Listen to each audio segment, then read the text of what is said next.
Le voile, un simple vêtement qui est devenu de nos jours l'expression de tous les rejets et hallucinations. Synonyme d'humiliation de la femme, de soumission ou de subordination pour certains, il est devenu en France le symbole d'un combat à mener pour la liberté féminine. Vécu comme une entorse à la laïcité parce qu'il bouscule le code vestimentaire occidental, le voile est perçu comme une contrainte imposée à la femme musulmane. Dans l'imaginaire collectif, il est impensable qu'elle puisse le porter volontairement et avec fierté, afin de revendiquer son obéissance à Allah. Ces détracteurs du voile, combattants des temps modernes, s'appuient sur une série d'arguments afin de justifier leur lutte. Analysons à la loupe leurs arguments et jugeons ensemble de leur pertinence. Argument numéro 5. Le voile est un retour au Moyen-Âge. Pour beaucoup, le voile serait un vêtement moyenâgeux, archaïque et dépassé. À l'inverse, ces gens-là pensent que le fait de se dénuder est une forme de développement et d'émancipation des femmes. Pourtant, les femmes de la préhistoire, selon la conception occidentale, portaient-elles le voile ou bien étaient-elles dénudées? Et les femmes amazones et autochtones, portent-elles le voile ou bien sont-elles dénudées? Si le fait de se dénuder est une forme de développement, pourquoi alors l'homme préhistorique et les peuples autochtones sont-ils dénudés? Dans beaucoup de cultures et de civilisations, se couvrir est un synonyme de pudeur et de chasteté, en particulier dans les cultures judéo-chrétiennes, qui forment le socle de la société française. Quatrièmement, le voile serait un symbole d'intolérance. À en croire certains, le voile serait une forme d'intolérance et de rejet de la culture occidentale. Il serait même pour d'autres un signe ou un symbole politique visant à défier l'Occident et ses valeurs. Pourtant, le voile existait déjà bien avant l'émergence de l'Occident et de ses valeurs telles que nous les connaissons aujourd'hui. Tout d'abord, reprenons la définition du terme intolérance dans le dictionnaire Larousse. Il est dit que l'intolérance est le refus d'admettre l'existence d'idées, de croyances ou d'opinions différentes des siennes. Ce refus pouvant même aller jusqu'à la persécution physique ou verbale de la personne visée par l'intolérance. Or, ceux qui critiquent le voile pensent que ce vêtement est un signe de la soumission des femmes envers les hommes. Ces gens-là refusent d'admettre que leurs opinions est loin d'être partagées par les femmes en question. De plus, 580 actes islamophobes ou anti-musulmans ont été commis durant l'année 2016 et dans plus de 80% des cas, les victimes de ces attaques étaient des femmes voilées. Ainsi, ceux qui considèrent que le voile serait un symbole d'intolérance sont souvent ceux qui font preuve de l'intolérance la plus extrême, allant même jusqu'à s'en prendre physiquement aux femmes voilées. Pour en finir avec ce point, le voile n'a jamais été un symbole d'intolérance ou de rejet, puisqu'il s'est adapté et a su s'intégrer dans tant de pays, de civilisations et de cultures différentes durant plus d'un millénaire. Troisièmement, le voile n'a pas sa place en France. Pour critiquer le voile islamique, certains affirmeront que la France aux Français et en France, on doit s'habiller comme les Français. Cette allégation est sans fondement. Tout d'abord, parce que la France ne s'est pas construite et constituée autour d'un style vestimentaire unique, mais autour de valeurs et principes qui sont la liberté, l'égalité et la fraternité. De plus, la France est un pays dit de culture judéo-chrétienne, et cette culture est ancrée dans de nombreux aspects de la société française. Or, aux dernières nouvelles, ni le christianisme ni le judaïsme ne sont nés en France. Ils sont nés en Palestine, dans une région située à plus de 3000 km de Paris. Si la France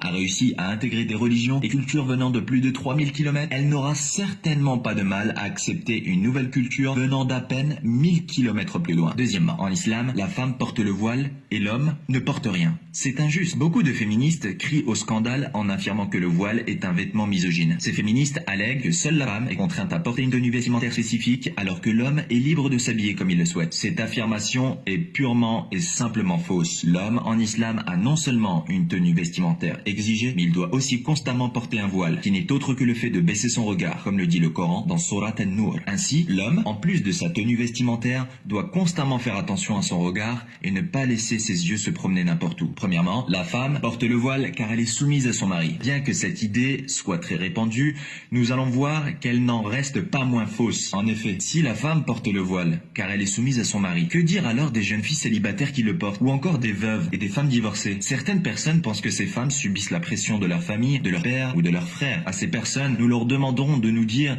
qu'est-ce qui met la pression aux jeunes filles et femmes converties qui portent le voile. Et quand bien même une fille serait forcée à porter le voile par ses parents, son frère ou son mari, une fois que celui-ci tournerait le dos ou qu'elle serait seule, elle l'enlèverait, non? On voit donc bien que le voile n'est pas une question de pression familiale, ni une affaire de soumission de la femme envers l'homme. Non, bien au contraire.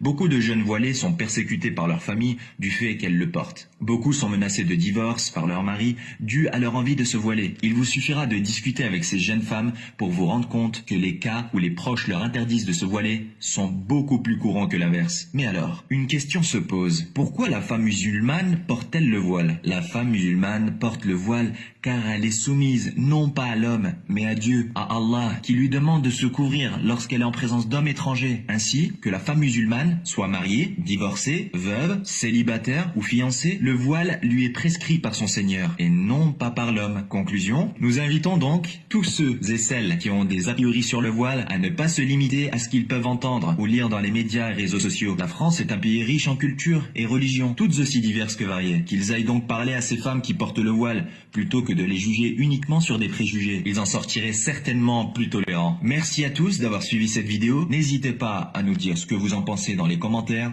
et à partager si vous avez apprécié le contenu. Qui sait, peut-être qu'avec ce partage, vous changerez les mentalités et participerez au vivre ensemble.